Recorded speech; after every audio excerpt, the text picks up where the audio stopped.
नाज़रीन, drama serial दिरिलिस Ertugrul में सुल्तान अलाउद्दीन कैकुबाबाद का जिक्र आता है और उसके बाद वो सल्जूकी हुक्मरान के तौर पर दिखाया जाता है। बहुत से लोग इस मखमसे का शिकार हैं कि ये शायद सुल्तान अलाउद्दीन खिलजी हैं, जिनकी तारीख बर्रे सगीर में आज तक हमें पढ़ाई गई है।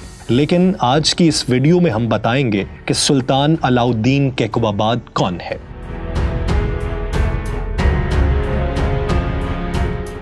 आप देख रहे हैं नुक्ता, जिसके साथ मैं हूं यासिर रशीद चौधरी।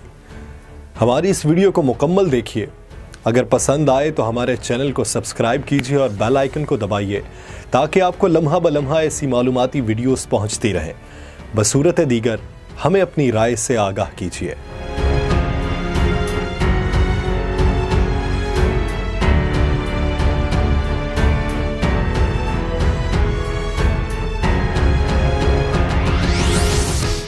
नाज़रीन, खिलाफत अब्बासिया का जवाल शुरू हुआ तो मुसलमान टुकड़ों में बंटने लगे। अब्बासी खुलफा अपनी नाअहली के सबब खिलाफत पर गिरफ्त मजबूत न रख सके और मुसलमान कई हिस्सों में तकसीम हो गए। उस दौर में मिस्र में फातमी सल्तनत, वस्त एशिया में खारज़मी सल्तनत, ईरान में बोया सल्तनत, दमिश्क में अयूबी सल्तनत, हिंदुस्तान में गौरी सल्तनत और अफगानिस्तान और तुर्कमानिस्तान में गजनवी सल्तनतें कायम हो चुकी थीं। उस दौर में तुर्कमानिस्तान के औगोस खानदान से ताल्लुक़ रखने वाले एक खाना बदोश कबीले ने तुर्कमान को छोड़ा और गजनी की सल्तनत में आबाद हो गया। उस कबीले के सरदार का नाम सल्जूक था। उसी सल्जूक के नाम पर अजीम सल्जूकी सल्तनत कायम हुई, जो खिलाफत अब्बासिया के खात्मे के बाद उम्मत मुस्लिमा की बका की ज़ामन बनी।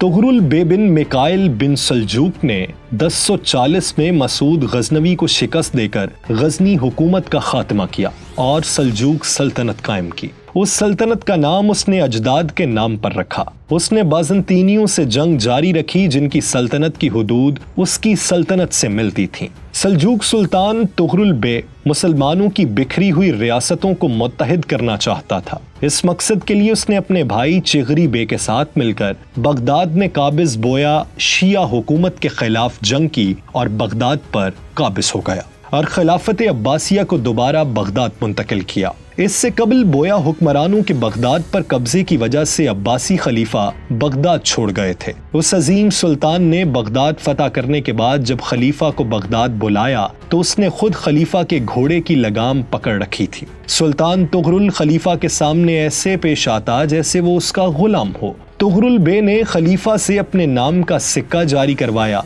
अब्बासी खलीफा ने भी जुमे के खुतबों में उसका नाम शामिल करने का हुक्म जारी करवाया।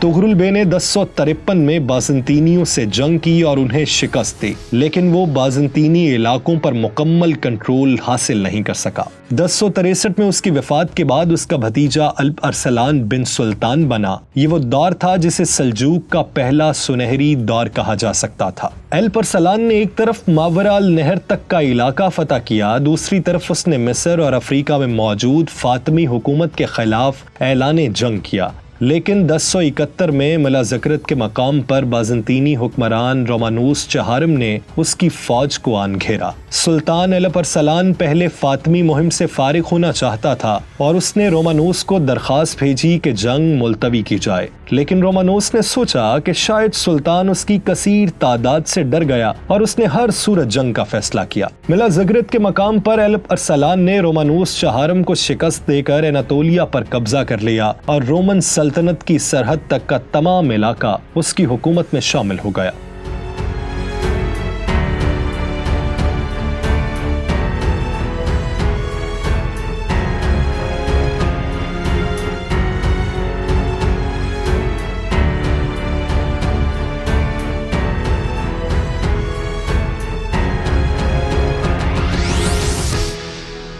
अल्प अरसलान के बाद मलिक शाह के दौर में मजीद इलाके फतह हुए और सल्जूक एक अजीम सल्तनत बनी, लेकिन उसके बाद सल्जूक रियासतें तकसीम हो गईं।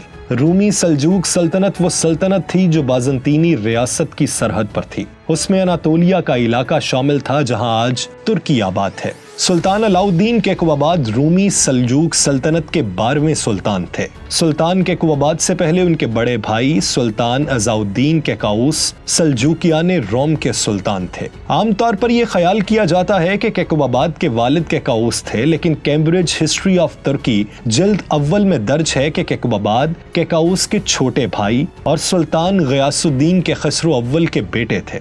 अज़ाउद्दीन कैकाउस की वफात के बाद कैकुबाबाद और उनके भाई कैफरुद्दीन इब्राहिम के दरमियान सुल्तान बनने का तनाज़ा शुरू हुआ, जिसके बाद सुल्तान ने अपने भाई को कत्ल करवा दिया और खुद सुल्तान बन गए। क्योंकि अज़ाउद्दीन कैकाउस ने निकिया के शहंशाह थियोडोर लास्कार्स के साथ एक मुआहिदा किया था, जिसके तहत वो सल्जूक सल्तनत की हुदूद में दरअंदाजी नहीं करेगा। लेकिन कैकाउस की वफात के बाद जब सल्तनत के 2 दावेदार होते तो यकीनन मुखालिफ इसका फायदा उठाते। इसीलिए सल्तनत की बका के लिए सुल्तान ने यह फैसला किया और सल्जूकियान रोम के सुल्तान बन गए। सुल्तान अलाउद्दीन कैकुबाबाद का दौर सल्जूकियान रोम का सुनहरी दौर माना जाता है। ये वो दौर था जब कुस्तुनतुनिया पर कब्जे के लिए बाज़ंतीनी आपस में लड़ रहे थे। सलीबी ईसाई पापाए आज़म के झंडे तले बैतुल मक़दिस फतह करने का इरादा कर रहे थे। दूसरी जानिब चंगेज खान ख्वारिज़म शाही सल्तनत तबाह कर चुका था और वस्त एशियाई ममालिक अब मंगोलों के रहमो करम पर थे। खिलाफत अब्बासिया भी मंगोलों के निशाने पर थी और तमाम खित्ता हालत जंग में था। उस दौर में कमाल महारत और सियासी हिकमत अमली से सल्जूकियान रोम की सल्तनत को बचाकर रखने वाले सुल्तान अलाउद्दीन को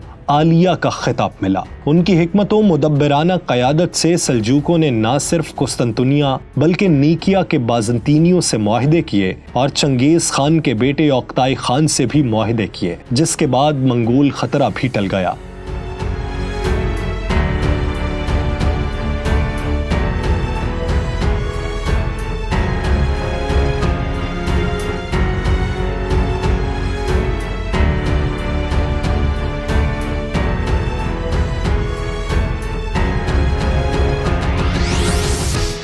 ये सुल्तान अलाउद्दीन कैकुबाबाद की ही ज़हानत का नतीजा था। जब तक वो जिंदा रहे मंगोल अनातोलिया पर हमले का सोच भी नहीं सके। उनकी जंगी महारत इतनी जबरदस्त थी कि उन्होंने मंगोलों के बड़े बड़े कमांडर्स को शिकस्त दी। सुल्तान अलाउद्दीन ने अपने दौर में अमन कायम करके एक तरफ रियाया की खुशनुदी हासिल की तो दूसरी तरफ वो रियासत की बेहतरी के लिए भी काम करते रहे। उन्होंने रियासत में तामीरात का काम शुरू किया। इस काम के लिए उन्होंने मुकम्मल तौर पर चंद अमीर मुख्तस कर दिए जो सल्तनत में कारवान सराय और महलात तामीर करवाने पर मामूर थे। उनके इन्हीं इकदामात की वजह से अनातोलिया तजारत का मरकज बन गया। सुल्तान अलाउद्दीन ने एक जंग के दौरान अर्तुगरुल गाजी रहमतुल्लाह अलैह की मदद से मंगोलों के बड़े लश्कर को शिकस्त दी, जिसके बाद उन्होंने अर्तुगरुल गाजी रहमतुल्लाह अलैह को सोगोत का इलाका दे दिया। इतनी बड़ी जागीर अता करने पर रियासत के उमरा ने एतराज किया तो सुल्तान अलाउद्दीन कैकुबाबाद ने जवाब दिया कि मैंने बाज़ंतीनी खतरा हमेशा के लिए खत्म कर दिया। सुल्तान अलाउद्दीन को उनके इन्हीं कारनामों की वजह से तुर्कों में कैकुबाबाद दी ग्रेट का लक़ब मिला है। सुल्तान अलाउद्दीन ने कारवान सराय, मसाजिद, मदारिस और अस्पताल बनवाए, जिनकी बदौलत अनातोलिया दीगर रियासतों की निस्बत बेहतर जगह बन गई। कूनिया उलमा का मरकज बन गया। इल्म हुनर के दिलदादा लोग कूनिया की जानिब आने लगे। कूनिया के मदारिस में दुनिया के बेहतरीन आलम मौजूद होते थे। उन सब की निगरानी सुल्तान खुद करते थे। सुल्तान अलाउद्दीन ने अपनी रियासत में मौजूद ईसाइयों के लिए कलीसा भी बनवाए और उनको मुकम्मल मजहबी आज़ादी दी। सुल्तान के बनाए गए अस्पताल में उस दौर में भी ऑपरेशन की सहूलत मौजूद थी। सुल्तान कैकुबाबाद ने कैसरी के करीब एक महल भी तामीर करवाया जिसे कैकुबाबाद पैलेस कहा जाता है। सुल्तान कैकुबाबाद 1237 में अपने ही एक अमीर सादतीन कोपक के हाथों जहर दिए जाने के बायस इंतकाल कर गए। सुल्तान को कूनिया में अलाउद्दीन कैकुबाबाद मस्जिद के अहाते में दफन किया गया।